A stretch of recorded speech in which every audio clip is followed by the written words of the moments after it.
let's get back to this. As I said earlier when I introduced you, you put on a lot of people. You are the man behind a lot of people's success. And you in this industry, and one of them is on the stage right now. I want to shout out my brother DJ Webstar. Oh, what up, Web? He's on the stage. What's up? Cocus, what's up? Kurt, what's up, Kurt? What's up, Web? Yo, I'm sorry I'm late. I just want to share something because I'm in the mix right now. I'm in a session. I came out. I'm taking an Uber to another studio to go do something. I just want to share something real quick. I didn't hear nothing I was said. I only been on for about 5 minutes when you was talking about, Puff and the City College thing, and and you going to check with him. That's like, that's who you are. So let me just tell you something. Just my experience with Kirk. I'm hustling in Harlem. I'm selling drugs at the time. I ain't know nothing about music. I'm doing parties. I'm playing around with music. I ain't taking it serious. I make this record called Chicken Noodle Soup. The shit started blowing up. I got like Jimmy Iovine, Jermaine Dupri, Puff, all kinds of people coming to Harlem to look for me. I don't know how serious it is, so I'm not even meeting with niggas. My partner had a relationship with Kirk, so he took me to Kirk crib. I have all types of hustling niggas in the street. Like, yo, I got 20,000 for you. I got 30,000 for you. Yo, sound with me, fuck with me. Let's do this music with me. I don't know nothing about music, but I'm broke at the time. I'm hustling. I ain't never had more than $2,000 in my life. So I'm about to take some money. Kurt was like, don't take no money from nobody. Just give me a week. I'm going to take you to sit with every executive in the music industry you're going to want to meet with, and then you can make a decision what you want to do. Kurt took me to sit down with every top executive at every label I'm meeting, whether from Def Jam to Job to Interscope to Warner. I sat down with every major company, to Asylum, Joey IE, all of them. And Kurt taught me, the first thing he ever taught me was, I don't care if you know what you want to do, you take a meeting with everybody because you just never know what relationship you might develop from going there. Long story short, the last meeting was with Monty Lippman. It was a Saturday. Monty Lippman don't take no meetings on Saturday, but he met with us. And Monty Lippman said, hey, how much you want to sign? I'm a funny nigga, so I go, I want $1 million. I'm joking. He said, call your lawyers right now. Kurt couldn't even believe it. Kurt started laughing and shit. Kurt's a funny nigga. Kurt started laughing. The nigga calls the lawyers. We get we do the deal. We do a deal worth like $1.7 million, right? I was getting ready to take $20,000 from a nigga in the street to sign with him a week before. Kurt saved me. Now, as I'm getting into the music industry, Kurt is teaching me everything. Yo, listen, Web, this is what I'm going to do. They going to love you, but they going to hate me because I'm going to fight for everything for you. He fought for every dollar. He fought for everything to be right with me. He fought for my name to be on certain things. He just fought. He didn't know me from a hole in the wall. He just met me. He met my moms, my grandmas. They all loved him. He taught me every single thing I learned about the music industry for years. Like, nobody knew he was behind me, but he was the person that managed me from the whole beginning of my career. And to this day, we have a really, really, really good rapport. You know what I'm saying? And in the beginning, I was so young, I didn't know about the relationship with him and Diddy. All I heard was, Kurt is the man. He started, he was an Uptown. He started Bad Boy with Puff. He married Mary J. Blige. Biggie used to go to his crib on Fifth Avenue in Harlem. I heard all the stories about everybody he was involved with, so I was just excited about it. You know what I'm saying? Just to work with him. But I didn't understand the whole dynamics behind everything in the background. So Kurt, he put me to the side one day. He broke it down to me, because he wanted me to make my own decision about what I wanted to do. And I was like, great. So me and Puff ended up developing a relationship on our own.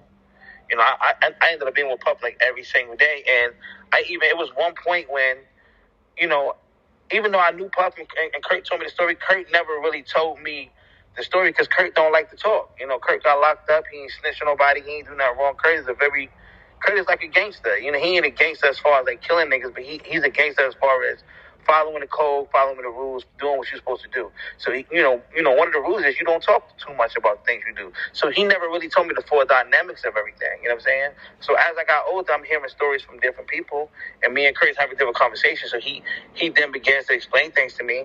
And I think it was like 2000 and I don't know what year Puff did the Bad Boy reunion party, but I was helping Puff put the the whole I was winning while he was doing the concert and stuff like that. And I even tried to connect you guys at one point, Kurt. I don't know if you remember that when I called D-Rock and I put you on the phone with D-Rock and you guys, because I think you even had came by the concert one time or something like that. I can't remember if you came to one of the shows or not. I don't really know where you guys are at right now as far as, you know, what you guys got going on or your relationship. But all I know is, ever since I met you, you've done nothing but the right thing. You've always been honest with me. You told me everything I know. If it wasn't for you, I wouldn't have a career. I probably would have signed to a nigga from the hood and been back in the hood working at the post office and stuff, shit like that. You know what I'm saying? So you one of the good niggas in the industry, and I just feel like it's time for you to finally get your fair shake and be able to operate how you need to operate. You're one of the smartest niggas to ever do this shit. You know what I'm saying? And it's not even just from my experience I'm saying this. You know, even for people from Puff Camp, when I was speaking to D-Rock and all these other people, they said the same shit. Like, Kurt is a man. We love you, Kurt. We love you. So I don't know what shit went wrong at. I don't know. I don't have really anything to do with that. Only thing I know is, Kurt, I love you to death, and I just want to thank you in front of everybody for everything you ever done for me. Wasn't for you, it wouldn't be no me. It wouldn't be no Tiana Teller. It wouldn't be no Young B. It wouldn't be nobody who came up under my whole umbrella, because you taught me how to sign these art. Not even how to sign an art, because I didn't even sign them. You taught me how to develop a movement and a label and everything. So instead of me having just a one song, I had a whole movement, and I'm able still to operate. And instead of me just getting a deal, a whole bunch of other people was able to get careers. I don't even know if you realize how many people careers you started just through me, before you even did the Mary J. Blige and the Craig Macks and the Biggies and the Jodeci's and everything else you was involved with. So I just want to take the time to thank you and give you your flowers. I always say this to you, but we never was together on a platform where I was able to tell you how much I appreciate you, man, and everything you've done, man. I can't wait till you get everything you deserve. I'm with you 100%. I just want to thank you for everything, Kurt. Well, man, thank you for getting on and saying that. And wow, I so appreciate you, man. I remember the day you came to see me.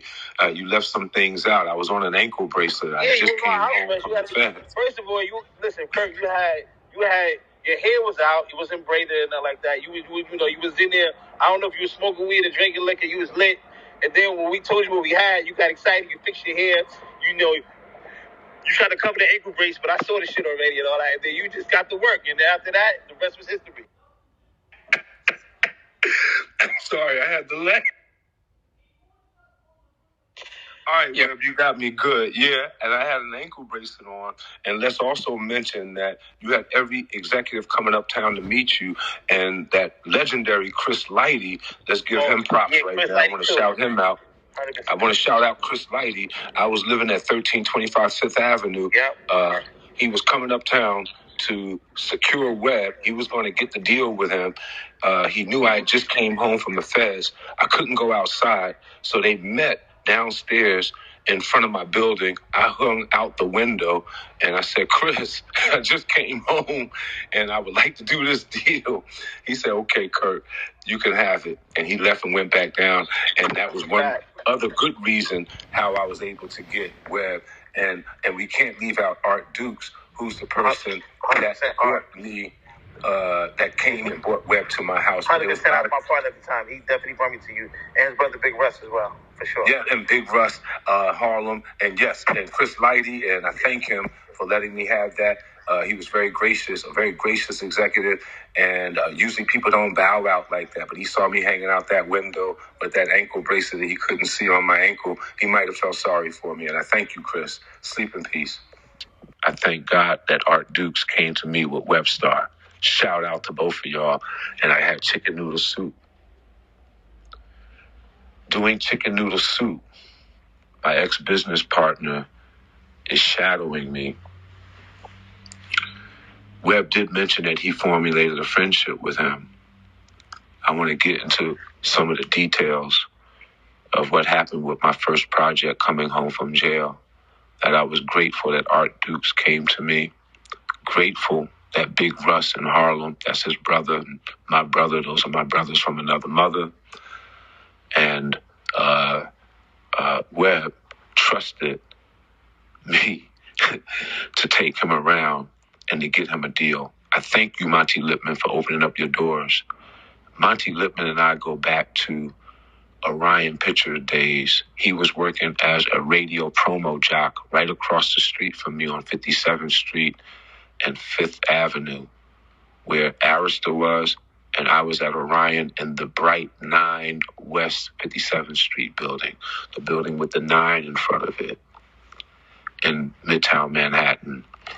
And he would want movie tickets, but mostly he wanted to see the assistants that we had. I'm sorry, Monty. And we had some beautiful girls up there. And I salute all the Orion team and my Orion family. I wish you all the best. And Monty Lipman and I knew each other from that time period. And when I came back all those years later, he was at the top, in the top of his game, or in the top of his field, running Universal Republic and one of the best labels out there. And he gave me an opportunity with the Webstar project. And so I salute him. Now listen, during that project, he gets a phone call. I'm just only telling the truth. He gets a phone call. We're about to shoot the video for Chicken Noodle Soup. And he gets a phone call from my former business partner. And that phone call, he says, I'll be in the video if Kirk Burrowes doesn't show up to the video shoot. I was fresh out of jail. I didn't think that was right. I told Monty I'm showing up to the shoot. I actually said some other choice words that might not have made me very professional at that moment in time, but I felt like fighting back. I didn't pick up on that deal, and I showed up at my shoot anyway. If you look at it as history, when they announced that Chicken Noodle Soup video will premiere, he beat us to the punch. If you look at the BET announcement, it's all historical. That Friday, he had his children, who one of them is my godson, and all of them I have no issues with. I love the children. But he had them doing the Chicken Noodle Soup, and fans at BET can check out his children doing the Chicken Noodle Soup before they see the Chicken Noodle Soup video premiere. It's a strange thing. I don't know what it is. Maybe your audience can help me to find out what it is. But this is the beginning of me trying to find out.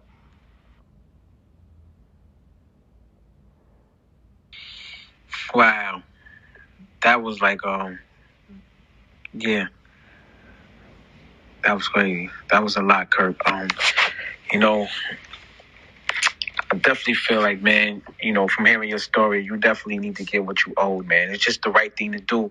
And we got this guy running around here. I'm going to say his name, P. Diddy, Puff Daddy, claiming this black love thing right now. Oh, black love. And he's on this positive black love note right now, you know, but he just won't make right with Kirk for some reason.